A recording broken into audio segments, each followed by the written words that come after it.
gracias a esos casi 500 interventores, interventoras, apoderados y apoderadas que nos han ayudado en esta jornada electoral y que, bueno, a que todo además transcurriera con normalidad. Y luego también gracias a todos esos navarros y navarras que, a pesar de todas las inclemencias temporales que hemos tenido en el día de hoy, bueno, pues ha habido una participación también, bueno, pues considerable, ¿no? Bueno, interpretación de los resultados electorales. Bueno, pues lo que han votado los españoles y lo que han dicho los españoles, igual que los navarros, es que quieren que Pedro Sánchez sea el próximo presidente del Gobierno de España.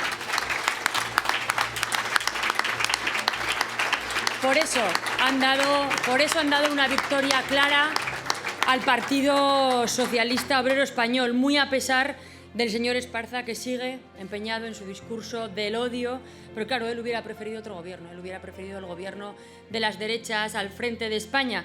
Pero el PSOE ha vuelto a ganar las elecciones por tercera vez consecutiva en este año. Y los españoles, al igual que los navarros, quieren mayoritariamente un gobierno de progreso para España y para Navarra, un gobierno de progreso y un gobierno plural. Como decía el señor Esparza, pues ahí sigue con su mensaje del odio, y para poner números encima de la mesa de lo que quieren los navarros, igual que lo que quieren los españoles, gobiernos de progreso. Las tres formaciones políticas que forman parte de Navarra Suma han obtenido aún no 100.000 votos. Las formaciones políticas que formamos el Gobierno de Navarra tenemos más de 150.000 votos.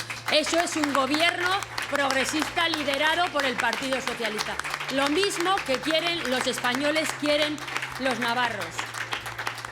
Y es verdad, porque no hay que negarlo, tenemos una sensación agridulce. Tenemos una sensación agridulce porque finalmente hemos perdido un diputado. Es verdad que lo sacamos en las últimas elecciones, pues bueno, pues por 400 votos.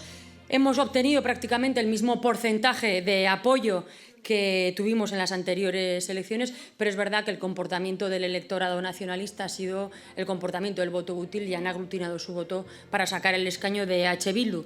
En todo caso, como digo, mayoritariamente, tanto los navarros como los españoles quieren gobiernos de progreso liderados por el Partido Socialista. Y el señor Esparza que abandone ya su mensaje del odio, porque están muy claros los números. 100.000 votos las tres formaciones políticas que forman parte de Navarra Suma, más de 150.000 votos las formaciones políticas que formamos el gobierno de progreso del Gobierno de Navarra. Así que nada más, muchas gracias a todos y a todas por acompañarnos en esta noche y seguimos adelante.